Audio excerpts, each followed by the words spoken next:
E o Crivella, hein? Você viu? Perdeu o mandato, vai ter que morrer numa multa de 440 mil reais. Por quê?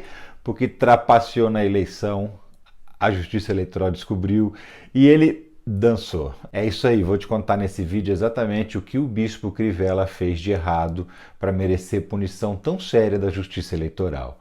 Ó, tá vendo esses botõezinhos do lado aqui? Qualquer um deles. Engaja comigo, bora.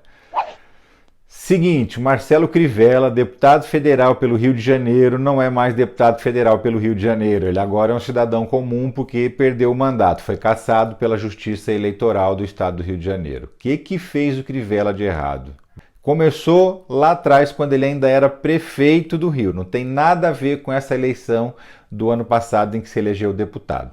Depois eu explico a conexão entre isso, tá? Mas vamos lá. Quando Marcelo Crivella era prefeito em 2020, ele disputou a reeleição e perdeu. Mas durante a campanha, ele montou uma equipe de trabalho chamada Guardiões do Crivella. O que era isso?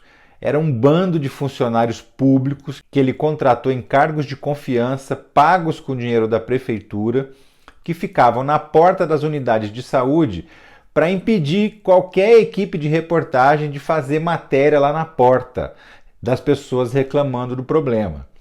Eu fui repórter a vida inteira e te digo assim, ó, tranquilamente, basta um jornalista chegar na porta de uma unidade pública de saúde com microfone na mão, com gravador na mão, pode ser de rádio, de televisão, não importa. Não precisa falar nada, só parar lá e as pessoas começam a se aproximar sozinhas para poder se queixar. Ou porque falta um especialista, ou então porque está lá muitas horas sem atendimento, com dor, sempre tem um problema que elas vêm te relatar. E é claro que quando isso vira reportagem de televisão, isso depõe contra a imagem do prefeito, né? E o prefeito, disputando a eleição, achou por bem usar dinheiro público para contratar uma galera para fazer o seguinte: toda vez que chegava uma equipe de reportagem na frente de uma unidade, os caras ameaçavam agredir. Eles metiam o louco, faziam de malucão mesmo, e aí é como se fossem aquelas pessoas agressivas e xingavam e ameaçavam, e aí o jornalista ia embora, ou a pessoa que ia dar entrevista desistia da entrevista com medo, e com isso a reportagem não era realizada. Era vitória para esse grupo. Eles inclusive eram coordenados por WhatsApp, tinha que bater o ponto no WhatsApp, tirando foto e mostrando que já tinha chegado no seu plantão no hospital. Então isso ficou comprovado que ele de fato fez isso. E aí, isso fez com que ele tenha cometido um crime político, que é o crime de usar a máquina pública em seu benefício, em benefício da sua candidatura. Isso leva a uma condenação na justiça.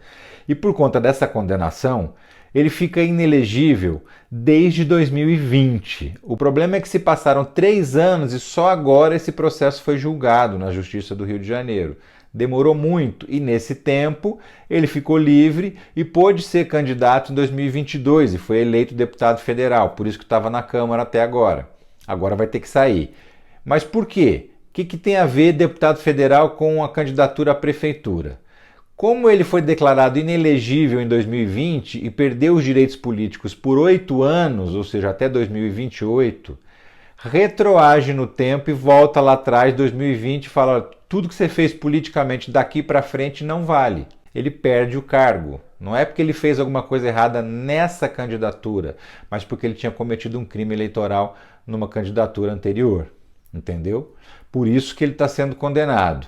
Isso é muito grave, porque ele usou dinheiro público para tentar impedir a imprensa de trabalhar, mostrar os problemas. E é quando a imprensa mostra os problemas que muitas vezes os problemas são resolvidos.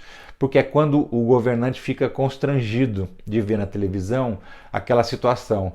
Aí no dia seguinte, às vezes na semana seguinte, você passa lá, o problema está solucionado. Ou seja, esfrega na cara deles que eles resolvem, né?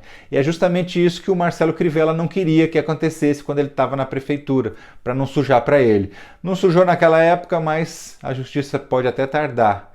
Mas ela não falha, ela voltou e tá aí, ó, mais um bolsonarista que foi pro ralo porque a turma tá cada vez mais desfalcada. Marcelo Crivella é o nome dele, o nome do último expulso de campo, tá fora das 4 linhas da Constituição.